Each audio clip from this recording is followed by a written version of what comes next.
నా కుమారుడా, నీ చెలికాని కొరకు పూటబడిన ఎడల పర్ని చేతిలో నీవు నీ చెవి వేసేయగల. నీ నోటి మాట వలన నీవు చిక్కబడి ఉన్నావు, నీ నోటి మాట వలన పట్టబడి ఉన్నావు. నా కుమారుడా, నీ చెలికాని చేత చిక్కబడి నీవు త్వరపడి వెళ్ళి విడిచిపెట్టమని నీ చెలికాని బలవంతము చేయుము. ఈలాగ చేసి తప్పించుకొను. నీ కనులకు నిద్ర అయినను, నీ కనురెప్పలకు పొనుకుపాటైనను రానియకును. వేటగాని చేతి నుండి లేడి తప్పించుకున్నట్లును, ఎరుకువాని చేతి నుండి పక్షి తప్పించుకున్నట్లును తప్పించుకును.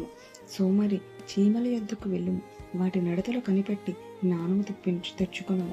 వాటికి న్యాయాధిపతి లేకున్నాను, పై విచారణకర్త లేకున్నాను, అధిపతి లేకున్నాను. అవి వేసవి కాలముందు ఆహారం సిద్ధపరచుకొను, కోతకాలముందు ధాన్యము కూర్చుకొను. సోమరి, ఎందాక నీవు పండుకొని ఉన్నావు, ఎప్పుడు నిద్ర వేచదు? ఇక కొంచెము నిద్రించదనని, కొంచెము కునికెదనని, కొంచెము సేపు చేతులు మడుచుకొని అరుండదనని నీవనుచుందువు. అందుచేత దోపిడిగాడు వచ్చినట్లు దారిద్ర్యము ఎత్తుకు వచ్చును, ఆయుద్ధారుడు వచ్చినట్లు లేమిని ఎత్తుకు వచ్చును. కుటిలమైన మాటలు పలుకువాడు పనికిమాలిన వాడును, దుష్టుడనై ఉన్నాడు. వాడు కన్ను గీటుచు కాళ్ళతో సైగ చేయను, వేళ్లతో గుర్తులు చూపు. వాని హృదయం అతిమూర్ఖ స్వభావం కలది. వాడెల్లప్పుడూ కీడు కల్పించుచు జగడములు పుట్టించు. కాబట్టి ఆపద వాని మీదకి హఠాత్తుగా వచ్చును. వాడు తిరగలేకుండా ఆ క్షణముందే నలుగుగొట్టబడును.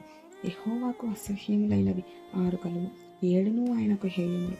అవేవనగా అహంకార దృష్టిని, కల్లాలాడు నాలుకలు, నిరపరాధులను చంపు చేతులను, దుర్యోచనలు యోచించు హృదయమును, కీడు చేయుటకు త్వరపడి పరుగులెత్తు పాదములను, లేని వాటిని పలుకు అబద్ధ సాక్షి, అన్నదమ్ములలో జగడములు పుట్టించువాడును.